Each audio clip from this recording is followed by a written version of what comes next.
মরেছে অপুষ্টি না খেয়ে সন্ধ্যা না খেয়ে মরেছে। আরো আছে আরো আছে কি? তোমাকে কলেজে পড়ানোর জন্য যে 300 টাকা ধার নিয়েছিল জানো?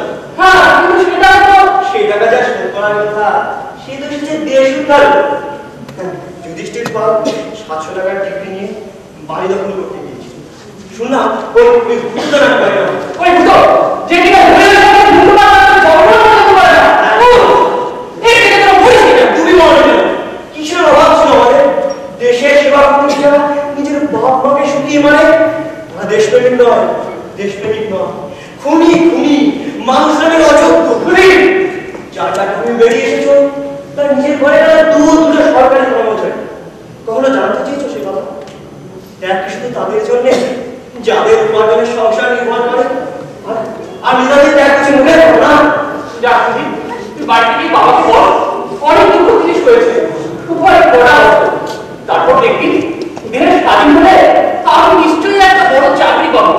আরে স্বাধীন দেশে আমার governor, chief secretary, director publicity সেই শব্দে বিবর হয়ে থাকে দাদা। কি তোর নেবা ম্যাট্রিক পরীক্ষা স্কলারশিপ পাবি তো? চেষ্টা করে কিন্তু কিন্তু কি আমাকে স্কুল থেকে তাড়িয়ে হারিয়ে দিয়েছে কেন? আর মাসের মাঝে এবার আসুন। কিন্তু যে ছেলে স্কলারশিপ পাওয়ার চান্স তার আপনার সময় কি মুকুব করা যেত না? যেত যদি তার দাদা দেশপ্রেমিক না। দাদা তুমি যে শুধু নিজের সর্বনাশ করেছো তাই নয়, আমার সমস্ত সম্ভাবনা মিলে তুমি পুনর লাভ করেছো। কি ভাবছো তুমি? হ্যাঁ, দেশের সেবা করছো? না না, দেশের সেবা তুমি করছো না, করছো নবকৃষ্ণের মধ্যে তারা গোলামি, সেম গোলামি। করো করো, মন দিয়ে গোলামি। আমার আর কিছু বলার নেই, আমি যাই। সুধীর সুধীর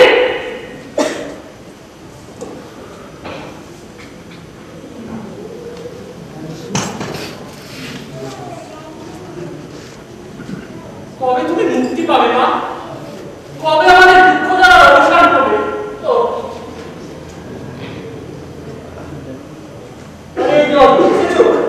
আমি তো তোমাকেই খুঁজছি। আরে কার জেল থেকে বেরিয়েছো বুঝি? হ্যাঁ, দেখো দেখি একবার খবরটা তো দিতে হয়। তোর বল নিয়ে জেল কেটেছে সম্পূর্ণটা জানাবো।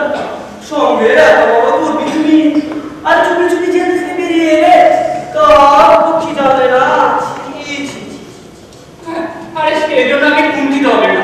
আর আমি তো জানি আপনি আমাকে কত স্নেহ করেন। স্নেহ করা দিয়ে শ্রদ্ধা করো আমার সঙ্গে। তোমার মতো আর নিঃস্বার্থ একটা জেল বুঝে এত সহ্য করেছে দেশের মুক্তির তোমার মতো সৈনিকদের জন্য 10 বছর এগিয়ে এসেছে। এই কথা বলে আমি আবার কর্তব্য করেছিলাম। কর্তব্য করে সেই তো মানুষ।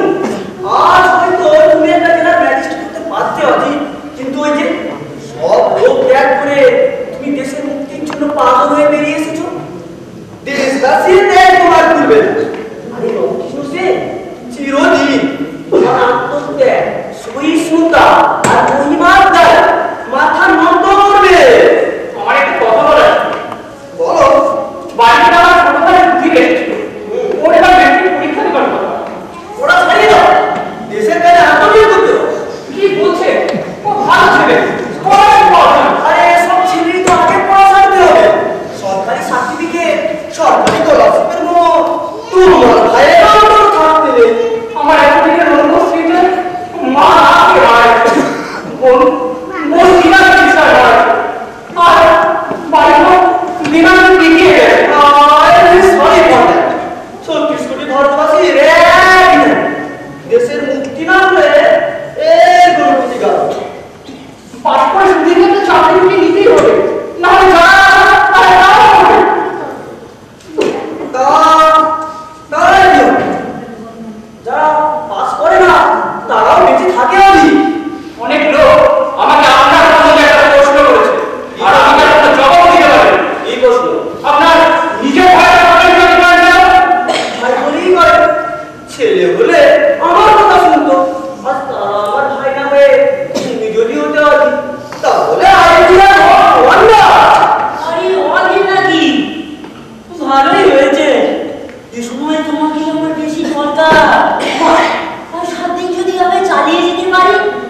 তাহলে ইংরেজদের কলকাতা ছেড়ে পালাতেই হবে।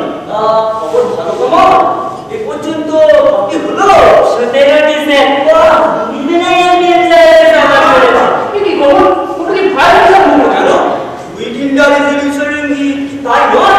অহিংসা পূজারে মহাত্মা গান্ধী কুইট ইন্ডিয়া মন্ত্রীর এই পরিণতি হলো নিরীহ মেয়ের সাথে দেহ উচ্চারণ হবে। তুমি কি বলছো? কতগুলো ট্রাম করা হয়েছে তুমি জানো? আমার ঠিক আছে, স্বাধীন দেশে এই ট্রামগুলো সম্পদ বৃদ্ধি করবে। দাদা দাদা কি বলি কোথা থেকে আসছে? লালবাজার থেকে। পুলিশ আসছে তোমার বাড়ি সাফ করতে। যদি কিছু করতে হয় তাহলে শিগগির করো। আরে আসুক না মানিক বাবু, কিসের ভয় আমাদের? আমাদের আছে কি? কাগজপত্রগুলো যা ছিল আমি আজই সুটকেস ভর্তি করে চালান দিয়ে দিয়েছি। আর যদি কিছু থাকে ওদেরকে দিয়ে পাঠিয়ে দিয়েছি। আর আমি দেখছি ওরা কতদূর এলো। এ আরে তুমি আর ঠিক দাঁড়াও, তুমি জানা আসছে তুমি। আচ্ছা, আপনি অধিমতি। হ্যাঁ, অধিবাবু চাকরিটা ছাড়া কিন্তু আমরা দেখি পাই। দেশের ডাকাতের সময় আপনি হয়তো ডিস্ট্রিক্ট ম্যাজিস্ট্রেট পর্যন্ত হয়ে যেতেন। হয়তো বা তাই হতো। আপনি হয়তো ভুল করছেন। দেখুন দেশের কাজ করা যে খারাপটা ঠিক নয়, এই সবাই যদি ঘুরিয়ে থাকে তাহলে দেশের স্বাধীনতা আসবেই। কিন্তু যারা বাপকে অনাহারে বেড়ে শুধু দেশ দেশ করে চিন্তা করে মরে, তা হচ্ছে সেন্টিমেন্টাল। আপনি তো ঠিকই বলছেন মানিক বাবু। দাদা এ আমার কথা না, আমার দাদার কথা। হ্যাঁ, সেটা কি? হ্যাঁ, ওনার বক্তৃতা শুনে আমিও যেদিন পড়াশোনা ছেড়ে দেবো ঠিক করেছিলাম, সেদিন উনি আমাকে ঠিক এই কথাগুলো বলে বুঝিয়েছিলেন। আর কিন্তু আমাদের দ্বারা আপনাদের বেলা নেতাদের আলাদা। আচ্ছা, বাড়িতে ঢুকতে গিয়ে আপনার ভাই সুধীরের সাথে দেখা হলো। ব্রিলিয়ান্ট, কিন্তু অভাবের জ্বালায় আমার ভাই পয়সা থেকে বসে আছে। আর আপনি কিনা আপনার দেশ জন্য পুজো করছেন। আমি অফারের মানি দিল না। দয়া করে টাকাটা পাঠিয়ে দেবেন। না না না, কেউ অনুগ্রহ নয়, একজন দেশবাসীর কর্তব্য। আর হ্যাঁ, আপনাকে একটা কথা বলেছিলাম, আপনি এখান থেকে চলে যান। তারা কিন্তু যে কোনো মুহূর্তে আপনাকে ফাঁসিয়ে দিতে পারে। তারাকে বিশ্বাস করুন। আচ্ছা, আমি চলি, বুঝবা। এই অনেক তুমি ব্যাটারি এক্ষুনি ফিরে যাও, দেরি করো না। কি হচ্ছে ব্যাগে? এ বাঘের গোপনীয় সার্কুলারটা গুলো আছে, টেবিলে তো রয়েছে, কাগজপত্র আছে, লবিতে পুরো যাবো। আমি চলো, বুঝলে? ঠিক আছে।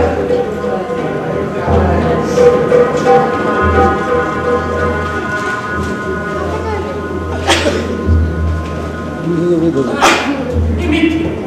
নবকৃষ্ণ সেন এরকম কথা বলতেই পারে না। তিনি তো বেরিয়ে গেলেন এই মাত্র। আপনি যে আমি আমাকে আমি তো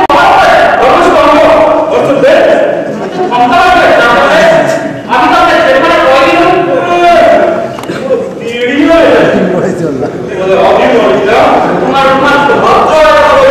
তোমার লোকের সামনে যে ভদ্রভাবে কথা বলতে হয় তা আমি তো জানি। তোমার দেখিনি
কিছু চলো না, চলো বাবু ভাই,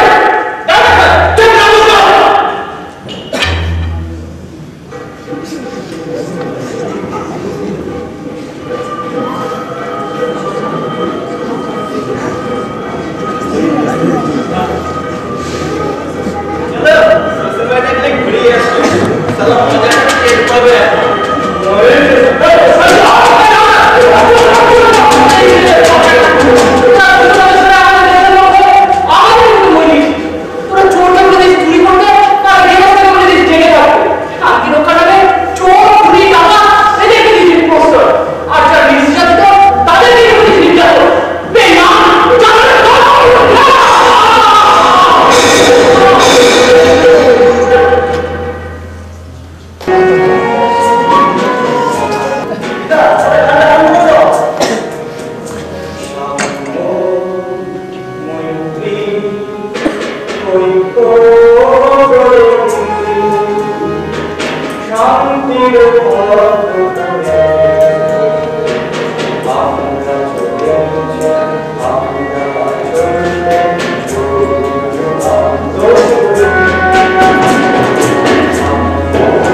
এই টাকা 10 টাকা তোর মা কিনে দিয়ে আমরা নদীতে রাজনীতি স্যার সব কারণ আনছিল না বাবা সাজিলেন তো কি আর আপনি জানিতে বেশি বাড়াবাড়ি করলে আমি বলি সম্পর্কে রিজাইন দেব যাবে ভালোর জন্য আজ 15 বছর ধরে চোখের মুখে আর ব্যাগ করেছে আজ তো আছি না আমাকে বাড়িতেই মা কি দরকার ওই সংগ্রামে থাকার অক্লান্ত পরিশ্রমে দেশটাকে স্বাধীনতা দ্বার পৌঁছে দিতে পারবো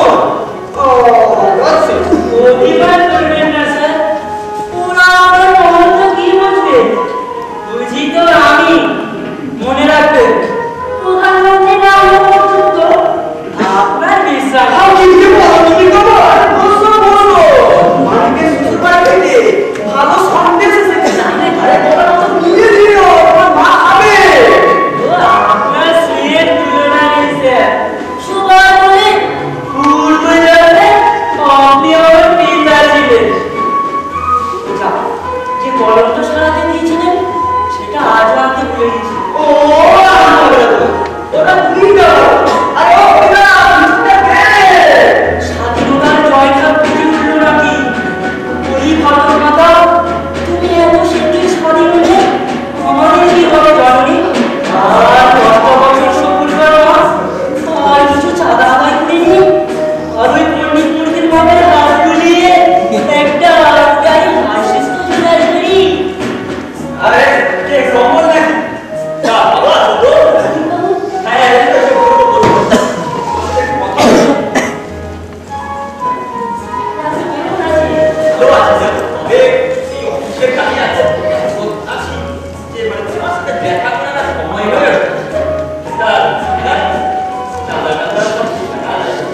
তা কিছু কিছু হচ্ছে তোমাদের খারাপ লাগে কি রকম আপনি কি বলছেন বুঝতে পারছি না দেখা বলতে মতো হাতটা চালিয়ে দেবেন ওই চাঁদা দেওয়া তার কতটাই খাও কত টাকা খাও তোমাদের এই সভাপতি ভোগে ছি ছি মানিক বাবা আপনি আমাকে যা বলছেন বলুন কিন্তু সভাপতি মশাই তো আপনার দাদা ওই কালো দাদা দরকার হলে উনি সবাইকে ফাঁসাতে পারেন আর কেন যে যাবো এর তো হই করেছ এবার ঘরে ছেড়ে ঘরে থেকে যা বলে বাবা আছে একটা না মা আছে থাকবে না থাকবে না যাও যাও করে আমাদের একটা চৌকিদারি ঢুকিয়ে নিয়ে মায়ের কোলে গিয়ে বসো আরে বসো না